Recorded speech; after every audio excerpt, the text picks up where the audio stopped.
I'd like to take you back to June 1983, 40 years ago.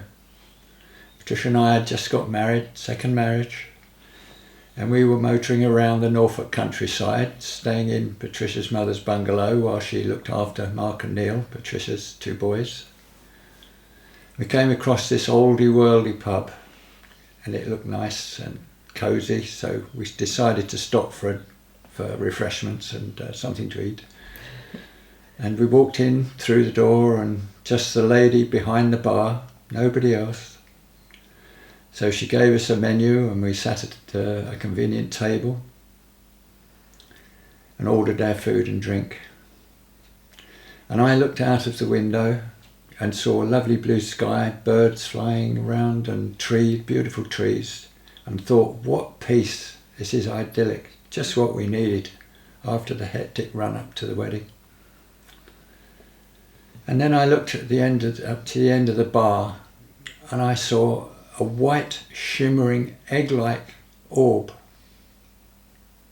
about 2 meters high, I suppose, and nearly 1 meter wide. And it was shimmering like a vibrating white cloud. And it came towards me from the other end of the bar, and it didn't go through the tables, it came around the tables. And I thought, that's strange. I was mesmerized by it. And eventually it came right up to me, and it was there right in front of me, and I looked at it and stared, and the next moment it came into me, whoa, like that. And after that I found myself not in my body, but I was still I, but not in human form that I recognized as my body. And I had the most wonderful experience I've ever had in my life regarding the mystical experiences. I had the most inpouring of love that came into me, absolute bliss. Impossible, there are no words in any language to describe it. The Indian mystics call it absolute bliss, but it was total absolute bliss, the love. And I can never forget that. It was a game changer. And I knew instantly the meaning and purpose to life, what it was all about. I knew everything there was to know. Everything. Whatever question you'd ask me, I could give you an answer. I knew the meaning to life, everything. Amazing. And I knew instantly what God was, where God was, and where this love was permeating from. That God was the mind of the universe, the vast universe, through light years across, and pouring out this love, absolute bliss, ecstatic.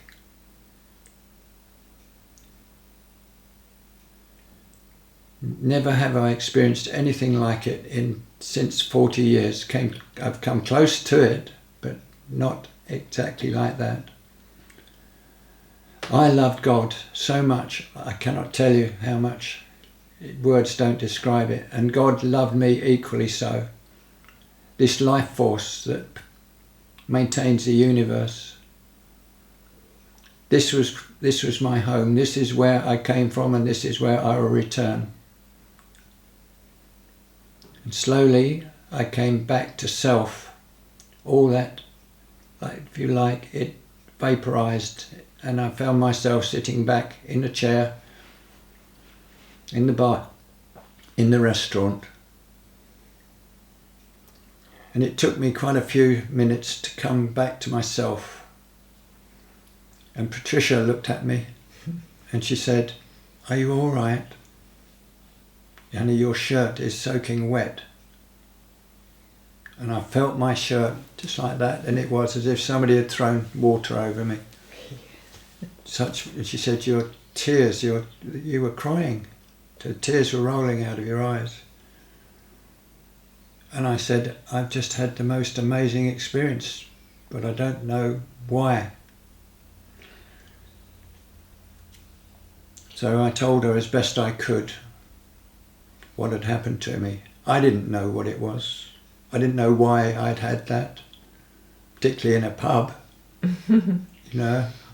very mystical. It's usually for other things in a pub. Yes, a mystical experience like that. Anyway, I was in absolute bliss. I couldn't stop smiling for the rest of that day.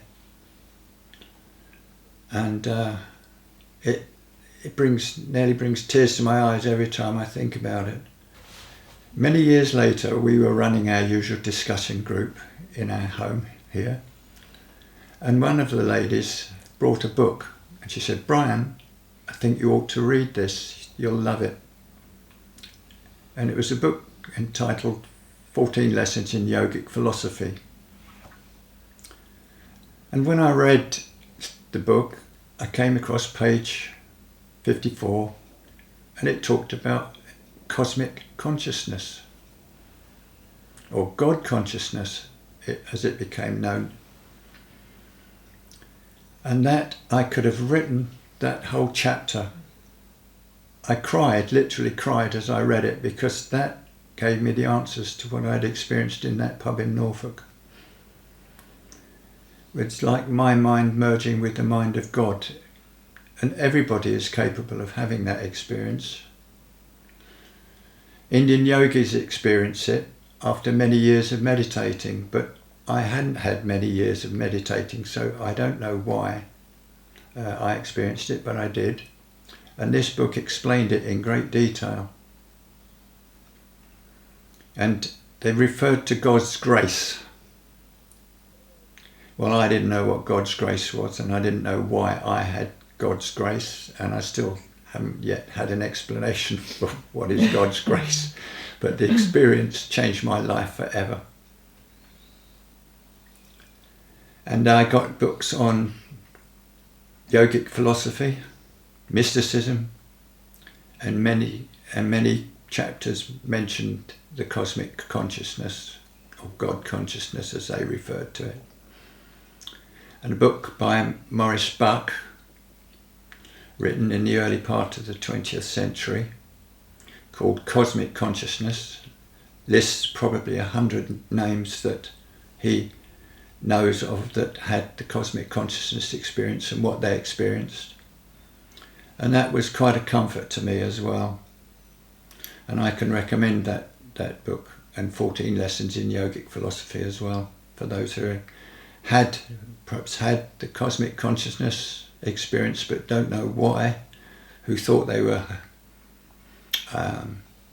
having a mental relapse. But it's probably the most enlightening experience one could have while still on this planet. And it taught me the same as walking down the high street that day, knowing how God felt towards every living creature on the planet, and the love that comes from that realm. I didn't fear anything after that. I didn't worry or have any fear, whatever the circumstances. And I saw this is a planet of blood, sweat and tears, and it's a learning curve. I've called it the University of Life because what we experience, we are learning. All of us is learning. Every creature is learning something. And we go from ignorance to enlightenment over many, many lifetimes. Now that is bringing reincarnation into the picture, which I studied in great detail. Because what sense would there be in a child dying or a baby dying? What would they have learnt in one life? And why does it happen to children? And that was a stumbling block in my early days. And I couldn't understand why a God of love would let that happen, bring such suffering onto people, particularly with wars and other violence. And then I realised, having had the consciousness experience, that what we call God is mind. pure mind, on the frequency of light, pure white light, and that this, what we call God, or universal mind, the infinite, whatever we wish to call it, is the only truth, the only reality of which we all came from and which we'll all return